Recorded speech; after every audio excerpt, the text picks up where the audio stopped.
first deck of cards here we have is the Tidings deck, and these control minor events that happen during the game. You've got the red weed cards, and these go over green patches on the board and fill them up with red squares, which are a lot more dangerous for the pieces that move over them.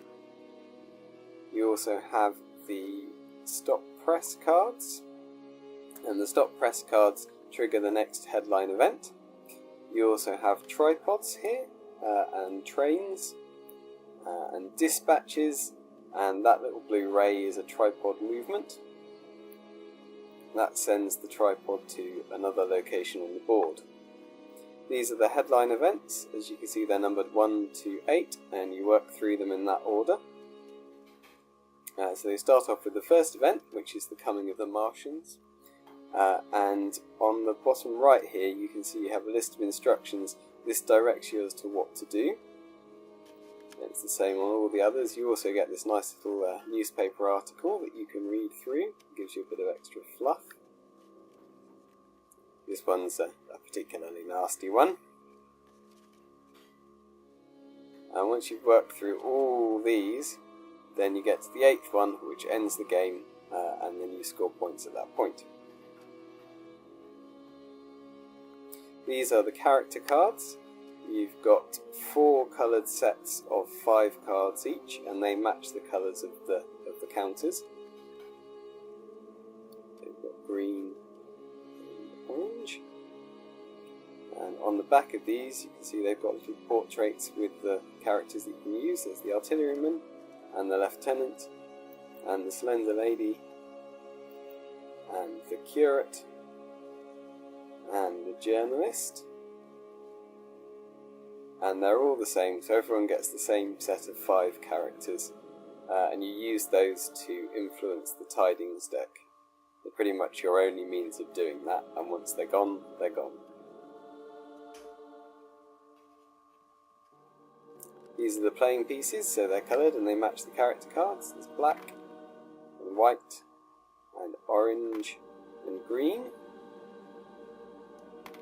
And you have 10 of those. And you also get this 10-sided die, and you use that to roll for variable action points and to kill tripods. Here are the tripods. Here you go, as you see, they've got a number on one side and they're blank on the other, and they're numbered from 5 through to 9. And that's the different toughnesses of the tripods. And they fit in these little card stands, and then they stand up and they can move around the board. And you do the same thing with the units. So these are numbered from 1 through to 4. And they're numbered on both sides, but again they fit in little card stands and move around the board.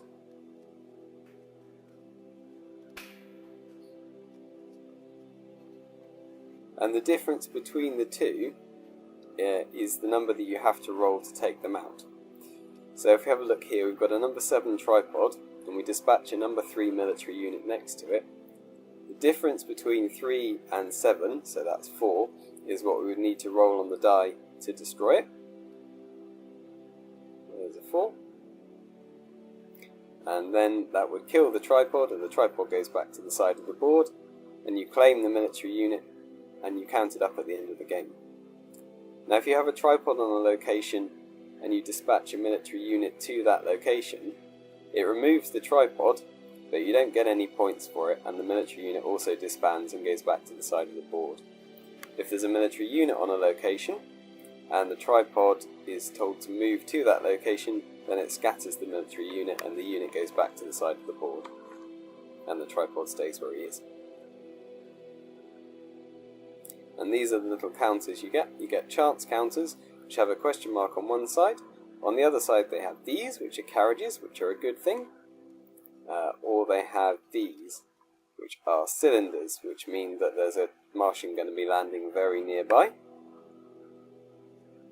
You have the little train counter here, and that's used to show you where, which station the train is going to be at. So the train moves around this little track here when the Tidings card tells it to, and if you're at the station, when the train gets there, you get off. Now this little white guy, who's not at the station, if he decides to run to the station when the train's already there, it's too late. He's already missed it.